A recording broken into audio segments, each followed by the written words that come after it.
Good afternoon, everybody. My name is Markus Raivio. I'm the director of Kukunori Association. We are a think tank, civil and human rights NGO, championing social welfare for all, aiming to develop new and innovative solutions to challenges in the mental health, well-being and cultural sectors. In this next session, María Gómez Carrillo de Castro will share her experience with participatory research and present her project for the next year. As part of her PhD, she will be conducting participatory research with persons with intellectual disabilities in Spain. The project includes a short training and a get-together in the future for other researchers. So if you want to learn more about participatory research and different approaches, you should definitely check out this session. So where do we go from here, Michael? Are you there in Zoom?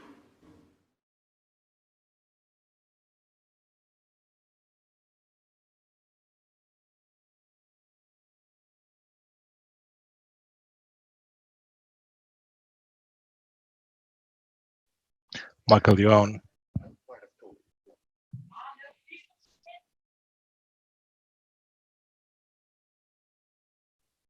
Michael, it's your turn.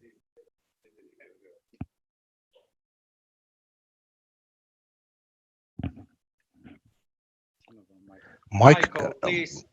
Michael, it's your turn. I got it. Hello, everybody. Welcome to a great discussion with Maria talking about disability research. We're so excited to have all of you here listening to this great conversation. And No Labels, No Walls going for 6 days, 60 hours, 100 different events from 13 countries around the world. So please join the conversations, stream it, tell your friends. This is our first day, and we're so excited to have all of you here. And without further ado, Maria, if you'd like to say a little bit about yourself and then start your presentation. Thank you. Hi, I'm Maria. I'm really excited to be here at the No Labels, No Walls Festival. It's my first time. I haven't attended previous editions, and now I wish I had. Thank you very much for having me and for joining our conversation. I will talk a little bit more about myself following. That's me. That's a drawing Enrique made of me in one of my participatory research projects. I'm from Spain. That's where I am right now.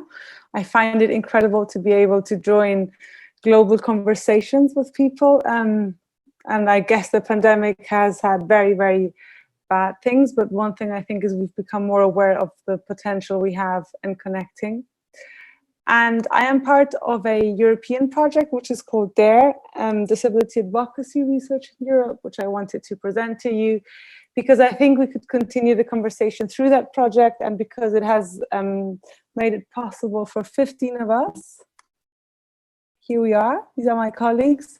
We all have a disability-related project. There's people doing gender and disability. There's people doing development and inclusion of people with disabilities. There's people doing something on elections, on history of disability movements. We have people working on access to justice, end-of-life care. So if you're interested in that, you can find us on the internet, and I'm happy to connect you with any of the topics you might be interested in. For those who are not familiar with what a PhD student is, because the project has 15 of us and we're all PhD students, it's a person who is doing advanced studies in a specific topic. So they have to do 3 or 4 or even longer years of research on a specific topic with a research question, and then produce something that is then defended in front of other academics. It's something very academic wide, and it's kind of the thing you do if you want to stay in academia usually, but it's also useful to develop your research skills and to study basically. So we're very privileged to be able to do this. So going back to me, I studied law and political sciences. I was a lawyer. I was very strong in a law career. I like to travel. I also love conversation. That's one of the main things that keep me going, and hosting events. And I'm learning a lot already from this one. I used to work as a support worker while I was studying. So I used to work with adults with on the autism spectrum or with intellectual disabilities, which is the term we use in Spain. And I love dancing, especially ballet. I started really late, which has its benefits. It is, you will never have a career in ballet, but you learn a lot on discipline, on unlearning things, on learning how to move differently, on becoming aware of music, of what's happening around you. And that's been a great thing to learn and take on to my personal and professional life. So eventually, with all that background, I got stuck in my law life. I didn't like my working as a lawyer. I didn't like the prospectus of selling, of looking at contracts and looking at what houses people were buying or building. And I decided to mix all the things I had, so my law knowledge and my abilities as a support worker and my interests, which were very much in an inclusive society and in making a place where we would all fit, which kind of brought me into disability studies. So I've done research before, and I've done other projects around disability rights, which I will tell you about. But there was one thing that stands out, and I think it's, at least for me, it's important. There's this big fear you get when you try to change things. So you get all these voices of you won't manage, and and you think your parents want you to stay in the law firm, which is like a safe path, and you think you won't be able to do things differently, basically, because we're kind of set into doing things the way they are, right? So we arrive to our place with all these luggage and baggages and things we carry with us, which is the career, the thing, all these conceptions about how do we have relationships, how do we have conversations, and that's something I learned to get rid of through ballet, through life, through all my choices. And I think this is something that's really helpful for participatory research, as you will see. So why participatory research? First of all, I think traditional research, to call it somehow, misses a lot of information and a lot of what's going out there. So because it's so structured, which is the scientific method and its way of working, we really miss out on a lot of potential and ideas, solutions, and reality, really. So the drawing, for those who can't see it, is an academic standing on the university world, trying to cross like a big gap and to move towards real life. And this is really what I missed when I first started doing research. I just thought we were missing out on a lot of what's happening out there, because we sit in our offices and read and read and read, or do surveys and get these questionnaires back, but we're really not getting what's going on, right? So that's what was my first motivation to go and start or look at participatory research. Secondly, I'm sure you all know the leitmotif, nothing about us without us. So really we should have people with disabilities among researchers, deciding with them and thinking about what they're finding together. And then traditional research has shown to be discriminatory very often and unfair towards people with disabilities, because they would explain what was going on with reasons that were not really accurate, or they were blaming people rather than the environment or the structural causes. And then we cannot really think about a world where we all fit if it's researchers and policymakers who are just experts far away from real life, to call it in a way, and we don't include other people in that conversation, right? So that's what I'm interested in. How do we have these conversations with everybody at the table that can help us move forward, right? And then there's two values which I think are universal for this, is equality and fairness. So if we want to really be or stand for the right for equality, and if we believe in social justice, we should have people with disabilities as researchers or co-researchers That's a long discussion too. How do you call them? And then one of the things I loved in academia was it's a safe space. So you can actually think about things for a long time and discuss them and play around with them and examine your own prejudices and stereotypes by reading other people's ideas and theories. And that's really, really good to help us imagine a different world, because it's safe, you get lots of stimulus, and you can invite people for conversations, for interviews, for workshops. And I think that's a real privilege and something we can expand to other people. Then, to very personal reasons, is that I find participatory research way more interesting. I'll tell you about a previous experience a little later. And it's more practical. So you get an immediate response to lots of your questions straight away, because people have been there, understand the situation, and will tell you, listen, that won't work, right? For example, my experience working with people who had been in detention and with police officers was, I had this great idea about what would happen while people were in detention. And they were telling me, well, you're too nervous to listen to the lawyer, or you're too nervous to engage with whatever paper people give you. So the first question I actually have is, like, who does research? Because we always think of the academics doing that work and producing these reports, and sometimes maybe think tanks. But actually, if you think about it, there's so many more people who do research, which is just not formalized. So on the picture, there's a little icon of an academic with his microscope, which is like hard science, medicine, biology, chemistry, like the stereotypical academic. And on the right side, you have 9 small drawings of different people thinking about things, reading, writing, writing on the computer, preparing a cup of tea while they're writing with a lot of books next to them, looking up to gather their ideas possibly. So we all really do some kind of research when we imagine, or we try to think why things happen, or when we read up about things. And I think that's an enormous potential we're probably missing out very, very often. And then the second thing we have to be clear is, what does research do? It does mainly, for me, I'm sure you can come up with more things what research does, but it comes up with new ideas. It classifies knowledge. So these little so there's a little light bulb to explain that we create new ideas. There's 9 colored boxes to explain that research sorts knowledge. So they categorize things. So this would be medicine, this would be biology, this is, so they create these categories that are fictions for us to work with them, but they're there, and that's what research does.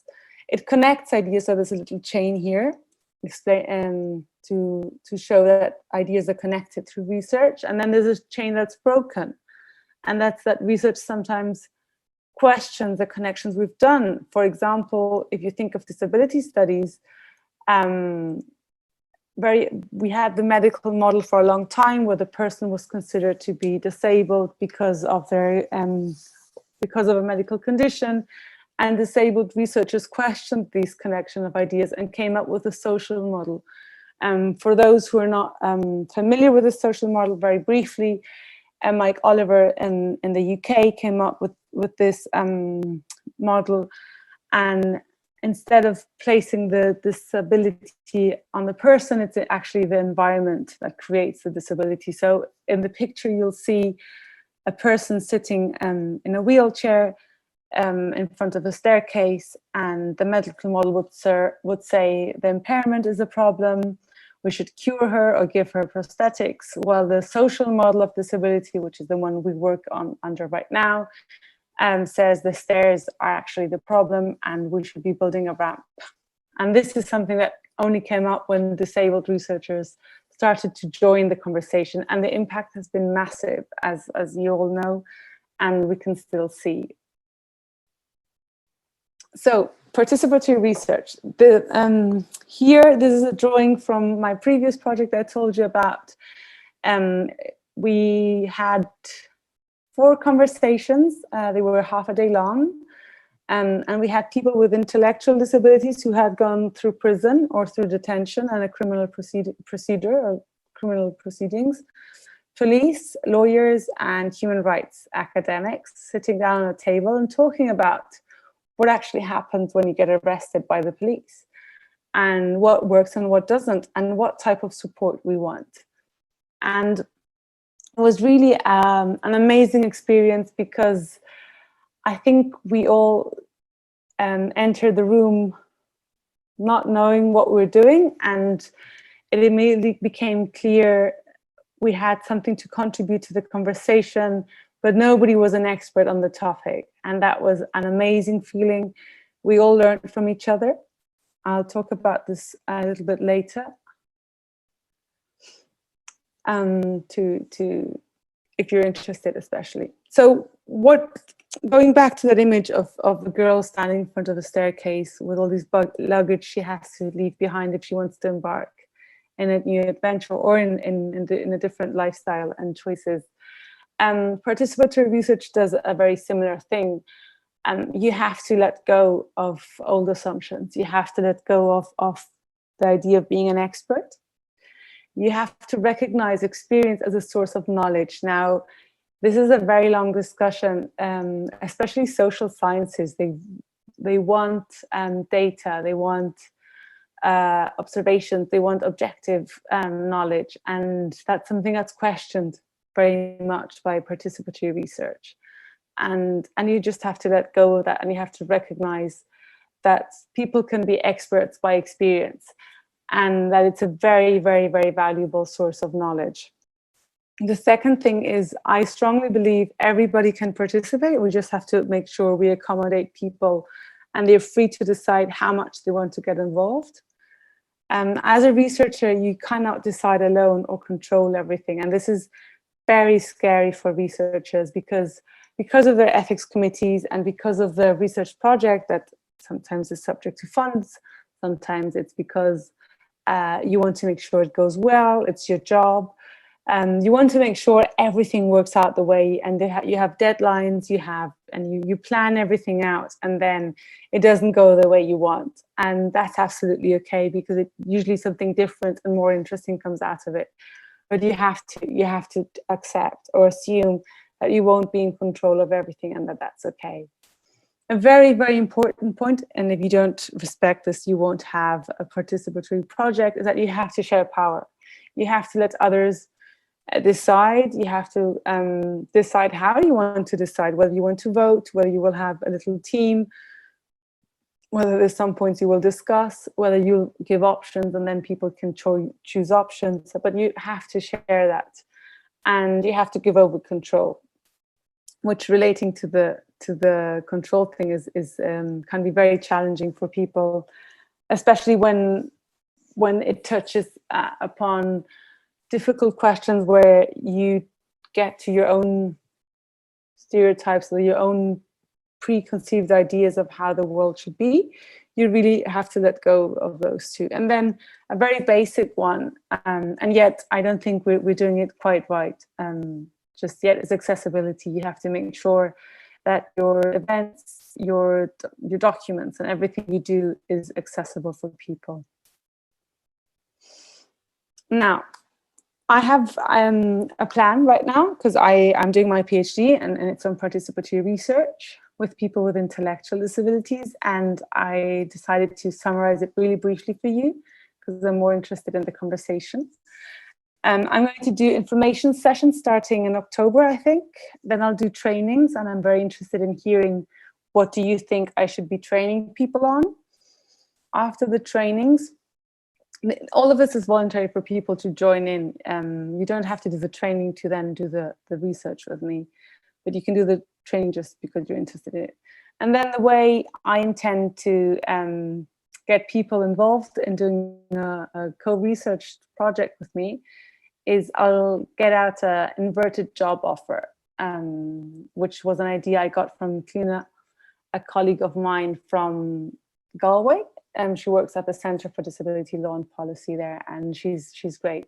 So this inverted job offer is basically that I'll offer my services to get hired by whatever team of people with intellectual disabilities or group wants to hire me to do some research together.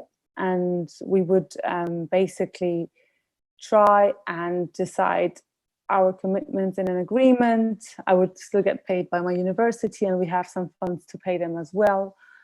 And then we would start a co-produced research project, hopefully sometime in January, February next year. So up to now, my ideas on what the training should cover is: what is research and why do we do it? Why participatory research? The different parts in a research project. So we have a research question, methods, data collection, analysis, conclusions, and dissemination. Then I would have a session on quantitative and qualitative research, because that's like a big thing in research, but it might not be that relevant. I thought it could be interesting for them to hear about this. Then we would have a session on findings and the analysis of these findings. Then one on forms of presenting findings and dissemination. And then I have a session included on using technology to work together, because I think this is one of the big gaps we've identified with the coronavirus, is that many people don't have access to technology or are not familiar on how to use it. And I'd be very interested in hearing your thoughts on that as well. So this is a slide on my inverted job offer. We all get paid, which is the important part in this, I think. And this is what I want my PhD to reflect on, but I'm really happy if you have any thoughts on this, is how does experience contribute to science?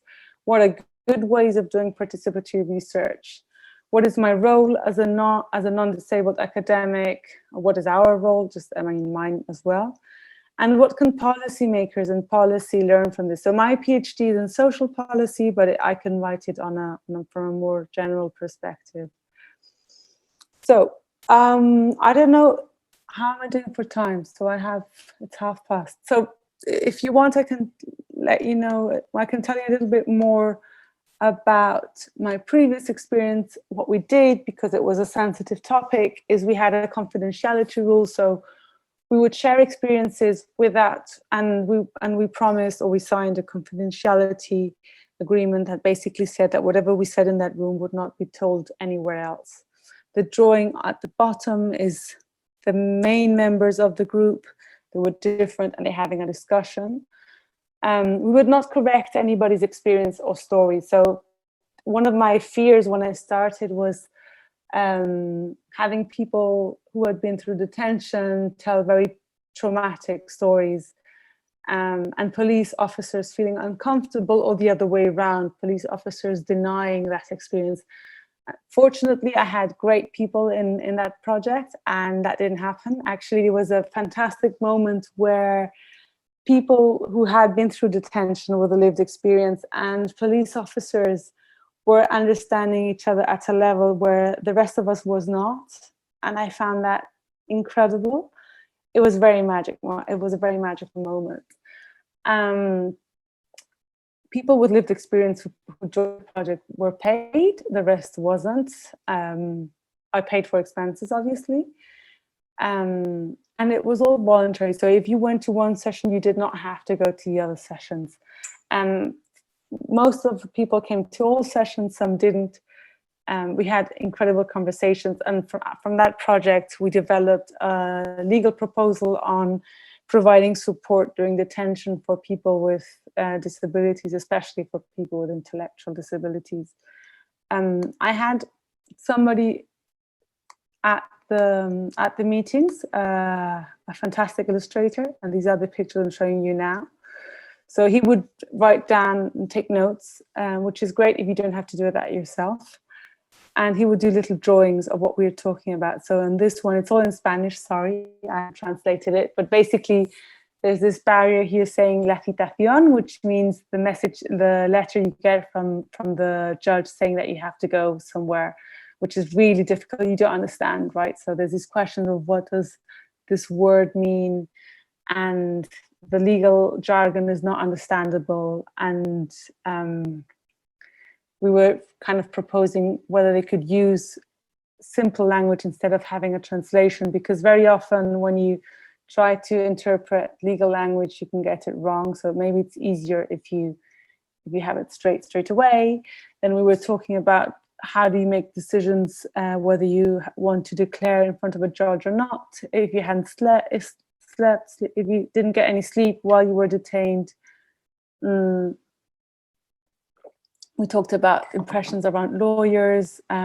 If a lawyer is a good or a bad person because they're there, if they're going to help you or not. How do we deal with stress when you're in such a hostile environment? And we spoke about recognizing that we have a disability, or whether that's a good or bad thing in detention, whether they would believe you or not. So it was a very, very, very rich conversation, and we had lots of time. We had 4 days, as I said. And we spoke about things that are difficult to then translate into a legal proposal, but we somehow managed. And most importantly, we recognized everybody's experience in that process, which I think was one of the most important things for all of us. So these are my questions to you. What is the best way of making research attractive for people to get involved, to want to participate? How can we connect the community to different research areas and projects? So one of the difficulties academics find is reaching out to people and who might be interested, and they very often end up either involving the same people over and over, or they don't really know how to get people involved at different stages. And another question would be, how can we ask universities or academics to research what we need to? So the question actually I wrote down was, how can we convey what we need to be researched to academics? So how do we ask for what do we want them to research? What would you like to see researched? And then a very practical one would be, what should I include in the training module? What would you be interested in? I'm also happy to answer any questions and comments. Thank you very much. I believe that we can all, that every research project can bring hope and can change things, but we have to involve people.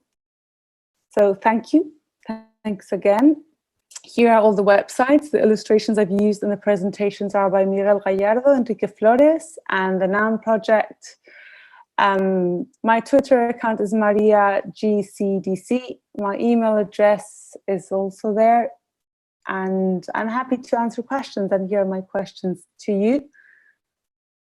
I think you can write them on the chat. You can also open the microphone. Thank you, Maria, so much for that amazing presentation. Really, really appreciate it. It was really, really insightful. Marcus, do you want to lead the questions about like, yeah, would you like to lead the question, Marcus? Yeah, thank you so much, Maria. I really, you have a tremendous job what you're doing in your research. Very interesting. You're very lucky. We're very lucky to hear about this. What I was thinking about is, you're asking, what would you like to see researched? I work in the mental health field here in Finland for 20 years now, and we are very interested about researching about experiences about participation. So that's actually what I'm really interested about. How can you research what happens to people when they have possibility to participate in different kind of things? So, because I think there's a lot of mental health benefits about being participated in some kind of group or some kind of research. So I will be very interested about hearing about more about that, because we're also looking for some universal measurements or universal tools to measure what happens to people, what kind of experiences people have when they have a chance to participate. Let's say like No Labels, No Walls festival. What happens to people when we can participate on this? I think you get what I mean. Yeah, definitely, yeah. So thanks for the question. It's a very interesting one, definitely. So I think one of the very important things to bear in mind when we recognize experience as a source of knowledge, it's always contextualized. right? So science has this thing of wanting to make knowledge abstract and creating these rules that are applicable all around the world. And that's a very difficult thing to make. So there's the recognition of experience as a source of knowledge comes from Aristotle, so it's not us inventing it. And it's called phronesis under his readings. And basically what he does recognize all the time is that the knowledge you gather from experience and then apply it to a new situation. So let's say you are a teacher at school and you've taught for 10 years. When you start again, you more or less know what's going to happen on the first day. You have kids that are really excited, kids that are a bit sad, but you may get it wrong, right? So the experience you apply sometimes is very valuable, but you can always prove it wrong. That's the first thing. It can also be true, which is a good thing. And it's always very context-based. That's important. So participating in Spain has a context. Participating in other countries has a different context. There's many things you can do to make it work, but there's a cultural thing there we should never ever forget, because that's one of the big mistakes when we try to copy services in disability, at least. They won't work the way they do in the Nordic countries as in Spain. And then a way of doing it. So you could do ethnographies. You could have people write about their own experience and then have conversations around that. That's called auto-ethnography, when you are researching yourself as well while you're doing a project. So you kind of ask them to keep diaries.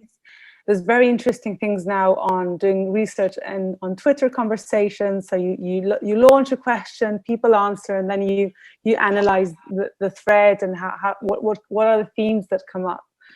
I know this has also been done with blogs and with chats and online chats that are not, or Facebook. Even I think you can even do it with Facebook.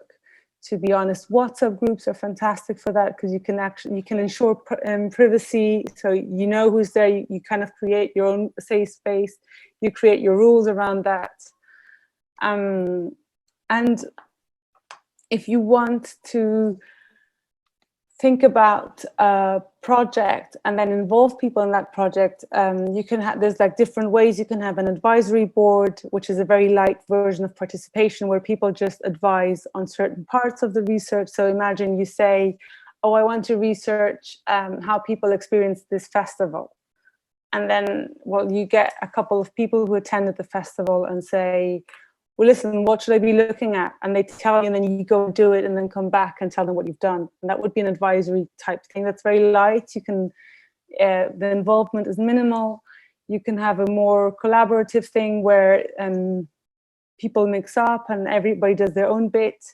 Or you can have something that's very popular in disability studies, but very difficult to achieve, which would be people lead the research. So it comes out of the mental health users or survivors of psychiatry. I don't know who you're thinking of. It comes out of them to say, I want to research this and I want you to do it. And we kind of guide you, the research, and you do it for us. That's a very difficult position for a researcher, because you more or less become a helper. And it's very difficult, or at least I think it's very difficult for a researcher to stop being a researcher while they're doing the work. But it could happen. I mean, that's something that could happen. But if you're interested in capturing experience, I really think ethnography, life stories are the best ways around these things. And they can get, and I think the nicest bit of those type of research projects is that you can really get into very artistic projects of writing poetry, writing short stories, filming. I mean, art is infinite in that sense, and you can get really, really interesting things. There's a nice project done in Galway by Cliona and Eleanor Flynn. It's called the Voices Project. They paired a person with a disability with another person. They would be from academia or from their environment, or a support worker, and the person with disability would tell a story, a personal story, of where she or he felt that their rights had been violated. And then the respondent would help them write a response to that and develop kind of what went wrong, what should be different, and what's our proposal, like what's the way forward. And I think that was a fantastic project. You got amazing stories. Some were kind of theater plays, some were diary entries, some was the email conversation the respondent and the person had. And it was very, very creative. I think that there's a website, it's ERC Voices. I can write it into the chat box. I think that's the easiest way. Yeah, the chat box would be good. Yeah. And they have a website and there's a book out there, and it's fantastic. And they have recordings from the sessions where people presented their stories. And I think that's one of the, and for me, it was one of the most powerful ways of having people own and author their story. Thank you, Maria, very much.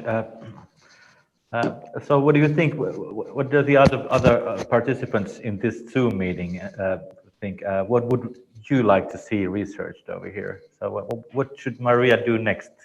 Do you have ideas? Have a free speech, please.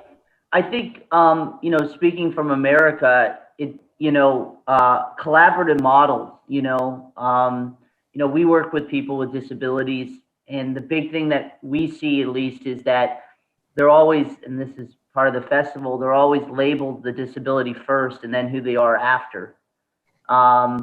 So I think one of the things, but what they want is similar to everybody wants, is to be seen for who they are. So it would be interesting, to get some research showing maybe systems that are integrated, and how does that affect the person who has a disability. So if you have a setting where it's there's people that look different and are different working together, how does that affect the person with a disability than if they're in a setting where they're just with people who have disabilities? That would be something that I don't know has been done, but it would be an interesting thing, and to see. Yeah, I think, that's really interesting. I agree. I can come up with two challenges there. For instance, people with disabilities who are involved in the criminal justice system are usually not with people with disabilities, and are usually not identified as a person with a disability. And then the first challenge is that you don't, as a researcher, you don't know how to identify these people, because nobody's aware that they're there very often. And the second challenge is, if you want to respect identities, sometimes it's ethically questionable whether you should, whether you can make the person identify with something they're not currently doing. That would be one of the challenges I can see. But I'm sure there's other areas I'm not thinking of, and I'm too involved in the justice system to think of other things right now. But that would be one of the challenges. We work in the criminal justice system, and at least in America, they are integrated. So if you have a person with handicaps and stuff, let's say they're diabetic, missing legs, etc., they're in the general population. They are. The thing is, I don't know whether they would identify as a person with a disability if you came up with, I want to talk to a person with a disability, right?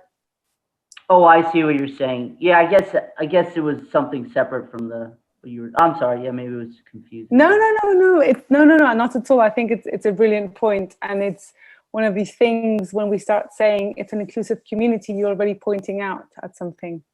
So that's a challenge, but I think that's an interesting topic to look at, definitely.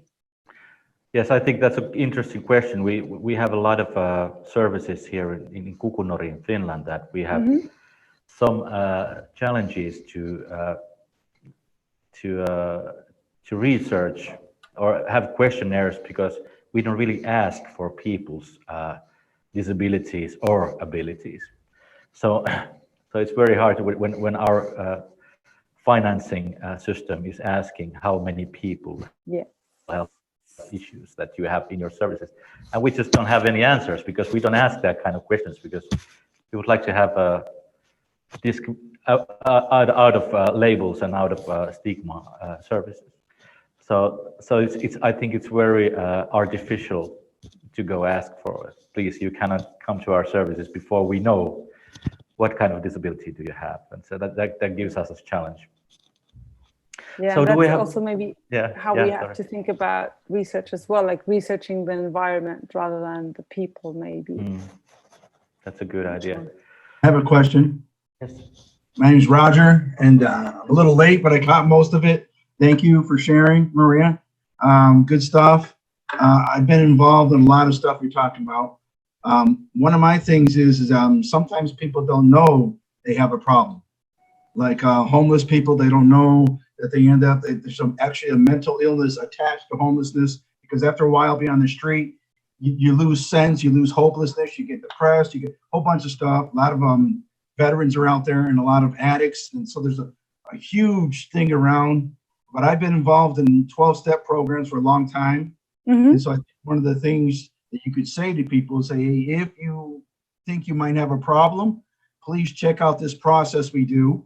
This is how I got involved with AA. They didn't tell me you need to go to AA because you're drunk and you did stupid stuff and this is why you got arrested. They simply offered me it, saying, if you would like help, we can help you. And then you get to share with people who are homeless. Because when I go to my AA stuff and my VA, which is Veterans Administration, there's a lot of people that are cross. We have addicted people, we have homeless people, we have disabled people. Myself, I'm also personally 100% disabled from a head injury I got in the service, which messed me up for a lot of years. I didn't know it. They told me I was fine, go out and do a life. And I did my best to do that, but stumbled and fell many times. No one ever recognized I had a problem. So it should start off with something simple like that. Like, do you think you have a problem? In fact, that's how I went to an alcohol correctional treatment center. Instead of doing my time in jail, they actually sent me to a treatment center and asked me questions like this a ton of years ago, which is very interesting because you need to ask questions. Then you might be surprised by the answers. And you might get people who volunteer if you just simply ask them questions. That's it. Sorry. I think I think you got straight to the point, Roger, over here, and that was the expert of experience speech. Definitely. That was fantastic. I think, yeah. So how can we help Maria with the question that what should Maria include in a training module? What should be in the training module? I think Pete has a question, Marcus. Oh, sorry, Pete. Go ahead. Hi everyone. It's just a question, Maria. One of the things what concerns me about much of the research around disability is that it's either initiated or sponsored in some way by the disability industry, care providers on the whole, or government, someone with vested interest, and they have a particular way of looking at things. So, and a way of turning language which maybe sounds very warm words, but is a little bit meaningless. And so I suppose the question really was, I was actually thinking about, you know, in the movie industry, and there's I think it's called the Bechtel test about women in movies, when they say kind of two women talking together about a man, etc., of trying to be able to look at research which actually hasn't got somebody else's agenda, but has the agenda set by the person who has experience of disabilities, as opposed to some preconceived ideas. Hope that makes some sense. Yes, it does. That's basically what we try to achieve through participatory research. So in my case, I would bring out a job offer, so they would hire me to do whatever research they like. Now, I included the training because I was concerned with what if people don't know what research is and they can't even imagine what you can do, because unfortunately we don't share, like, research is something very for privileged people who are either involved in higher education or who are in service providers or in organizations and have time to read research, because very often you don't have time. So, and people might not be familiar with seeing the connection between research and policymaking or service design. So that's why I was thinking of including a training model, just to show what you can do and how it's commonly done. And then the discussion is whether you actually have to train people. Maybe you don't.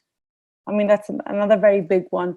But I completely agree, like funding and who commissions the research can be very counterproductive. And the call for participatory research and disability studies came exactly from that point, where people with disabilities were not happy with how research was being done and how things were being interpreted. And I completely agree that that's a big risk. Could I just add, I was really interested in your opening of this discussion as well, and talking about your experience in ballet, and I really like the sketches, etc. The other barrier to research sometimes, it strikes me, is that there's too many words involved, and maybe the whole notion of the artistic experience, people's emotions come through art, not necessarily through words. We're not very good at describing love, really, without it sounding very silly. So Yeah. that whole way of people being able to participate in maybe non-verbal context, kind of it might be verbal, but through stories, etc., dramas. Yeah, I think art has, and there's lots of methodologies around that. So you can do with photographies, asking people to take photos, asking people to do collage. In the Voices project, they asked people to bring at the very end of the project, you would have to bring something, an object that would symbolize your story. And people came with the most amazing things. So this woman who had gone through a terrible experience of being under guardianship when she shouldn't have, and I mean, she brought a red dress, and which for her was kind of the power, right? She could dress up whatever she liked, and red was kind of a powerful color. But people brought very different things, and it was an amazing way of having that other arty bit in where you can express emotions. But the only thing I would be concerned with that, just trying to plan and think, again, this controller thing academics have, is I think the amazing bit of research and academia, when it's done well, is that you actually have to engage in a conversation, and you have to think about your arguments and why you're doing certain things.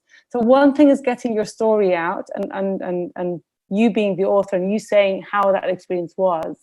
And the other thing is when you do the analysis and try to influence things, is you have to engage with the other person, whoever that is. And I think you'd have to think of ways of how to do that through art. Like, how do you engage people in that conversation? That sounds great.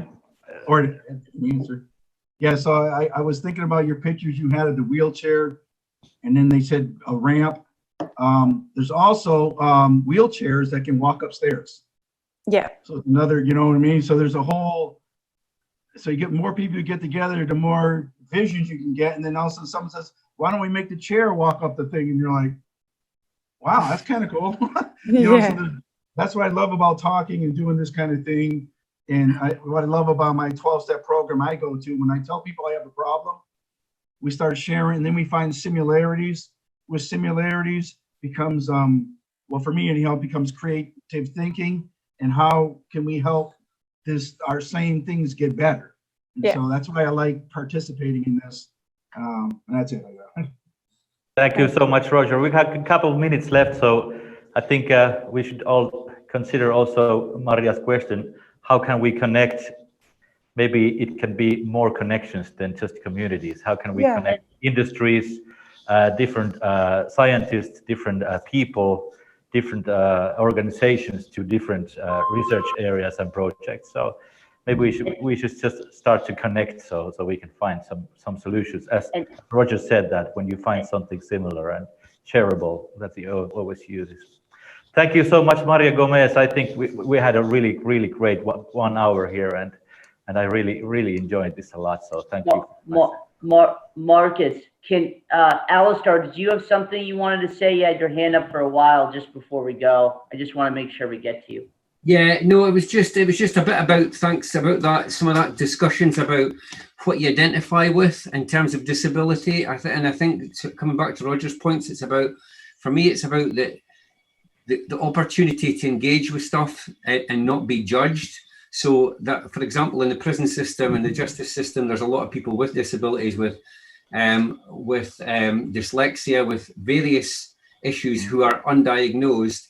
So it's not about whether or not you already recognize you have those things. It's about that opportunity to say, do you have issues with X, Y, and Z, without labeling them necessarily, so that people can recognize that that has been their experience, and then start talking and having that openness and trust.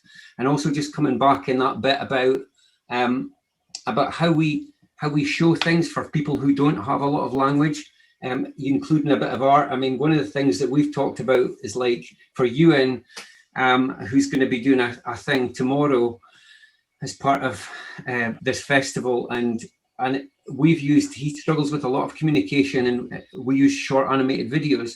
So there are different ways, and I think, you know, some of these different ways for us to overcome these barriers where people get stuck and we can't do this because this client group can't manage X or Y, and still share that learning with other people. It'd be really great to see how we could connect to keep having these conversations. Thank you, sir. I think I'm sorry, we're running out of time. I'm so sorry, Pia. I can see that you did raise your hand. I'm sorry, we have to move on to the next schedule. But so should we give should we give a big hand to Maria still? Yay! Thank you. Keep in touch. Email me, follow me on Twitter, or just, like, really honestly keep in touch. I'm really happy to keep this conversation going. And thanks for having me. Everybody, before you go, please look at the chat. There's an audience questionnaire. Please fill it out.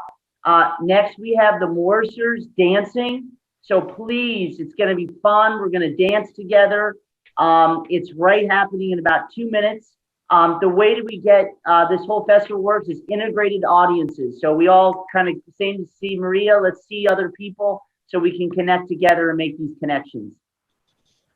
Thank you, Michael. Thank you. So, Bye. see you later. See you soon. Bye-bye. Let's dance. Yeah, let's Bye. dance. Thanks, guys. Bye-bye.